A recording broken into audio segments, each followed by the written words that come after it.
News voice, जो हर खबर से आपको कराए रूबरू।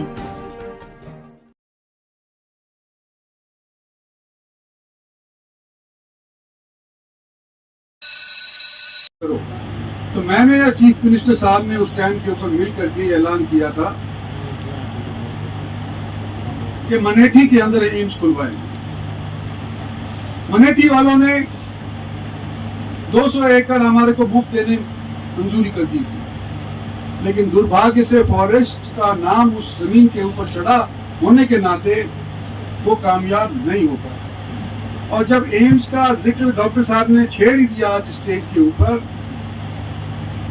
तो मैं सबसे पहले तो माजरे वालों का धन्यवाद करना चाहता हूं कि उन्होंने मिलजुल करके जो मनेठी नहीं कर पाई थी, अपने जमीन को खुद सुनिश्चित तौर के ऊपर दे करके आज हमारा ये सपना एम्स का साकार करने के अंदर हमारा योगदान दिया है।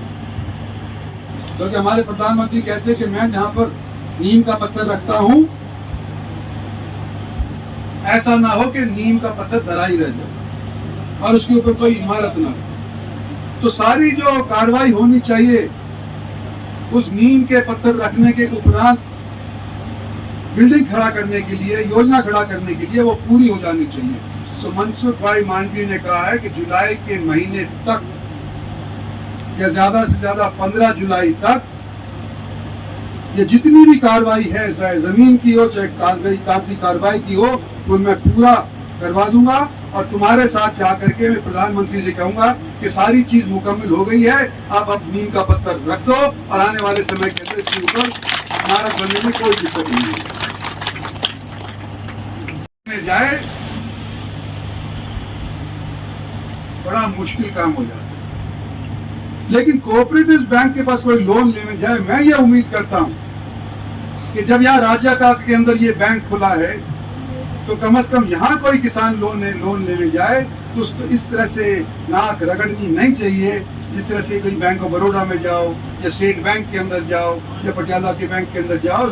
जो नेशनल बैंक्स के अंदर हैं वहाँ बहुत दुर्गति हो जाती है, कोई लोन लेने जाता है जैसे भिखारी।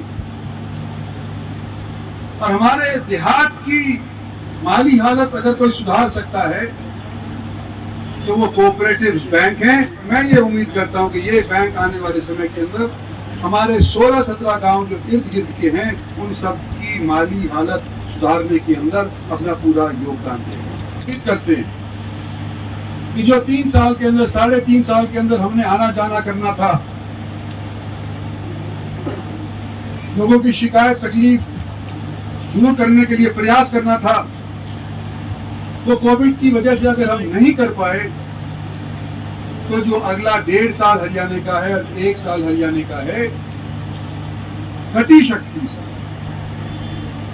आने वाले समय के अंदर इसको पूरा करने के लिए पूरी योजना और पूरा बल लगाएंगे। और कि आपकी ताकत दिए बिना हरियाणा के अंदर दोबारा से भी सरकार नहीं बनती। उस पूरी ताकत को आपके भले के लिए इस्तेमाल करेंगे, अपने निजी स्वार्थ के लिए इस्तेमाल नहीं करेंगे। यह आश्वासन आप लोगों को देकर के आप लोगों से विदा चाहता हूँ। धन्यवाद और जय हिंद।